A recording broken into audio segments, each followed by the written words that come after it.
what actually got you into the world of property? Like, were you always just like, I love property, or did you watch like, were you like me watching $1 Million Listing? And you're like, I'm going to be like, when I saw that, I was like, should I become a real estate agent? Yeah, exactly. Should I try and sell like Sohan?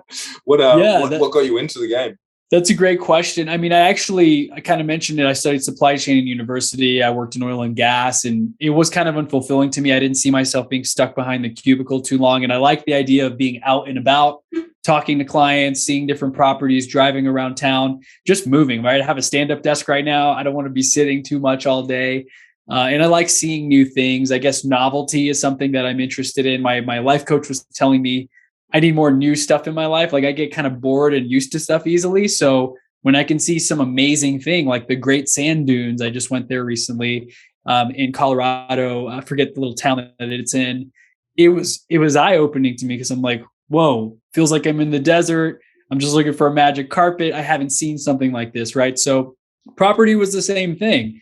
When you're walking into a beautiful house and it's got this huge closet, you can imagine it being yours, or like, how's my dream house going to look one day, right? The creativity can kind of unleash at that point versus just sitting here and you're like in your apartment or in a house that maybe isn't your dream house. It's a starter home, and it's easy to kind of feel complacent. But when you're seeing these properties, it helps you dream bigger, but also you get to see the dreams that you're enabling for others. So I always knew real estate was calling my name, but it took a couple of years to realize, hey, I don't want to do this corporate thing, to jump ship and then say, hey, let me just try jumping into real estate, working with a couple of investors and seeing how it goes. And I mean, what do they say? The rest is history, as the saying goes. I mean, I started in 2017 is when I got started in real estate. And here we are, been consistently helping clients, connecting the dots, and, doing a couple of investments here and there as well. Yeah, I think what you mentioned there, very key as well, is it's not always about what you want, but it's also what you don't want. By going into corporate, you're like, cool,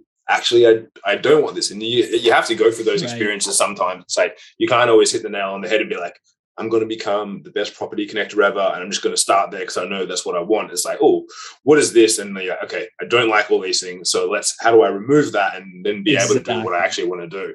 Exactly. So sometimes you have to try something, because how do you know you're going to like it if you don't try it? Like some people are like, oh, I hate skydiving, I'm scared of heights. It's like, have you ever been? No. Well, how do you know you're not going to have a blast after the first 10 seconds of fear? Or even traveling alone. A lot of times people shut themselves down and they're just like, I don't like doing that, or I'm not that kind of person.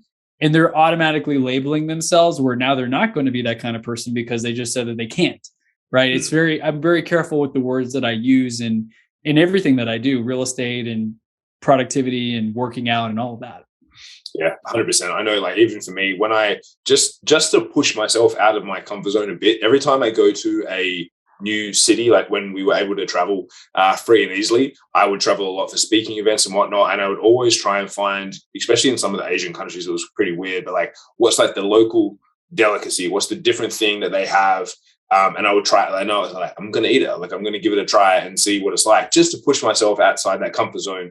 Whereas back home, like when I'm here, normally it's like, cool, I know, like I eat like my steak, my vegetables, my chicken, like it's very specific. So I'm like, well, if I'm traveling, I've eaten some weird stuff as a byproduct of that, like snake and horse, like, and a whole bunch of different and stuff. Yeah. Yeah. And you go to places like Thailand and you're like, oh, kind of don't want to eat this grasshopper, but yeah. It's cool. Yeah. I don't think I ever tried like the grasshopper on a stick when I went out to Southeast Asia, but I have tried.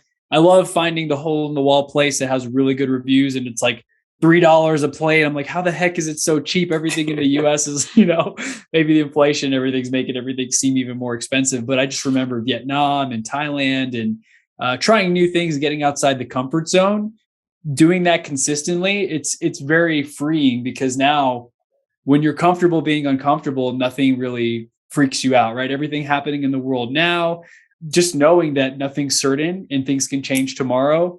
I mean, as a marketer, right? Like an algorithm can change, and now, whoa, what's going on? Our ads aren't working as well. You've got to be able to adapt in anything that you do. And so I think it kind of gives you that calm headed where you're cool, you're collected, you're not freaking out about really anything.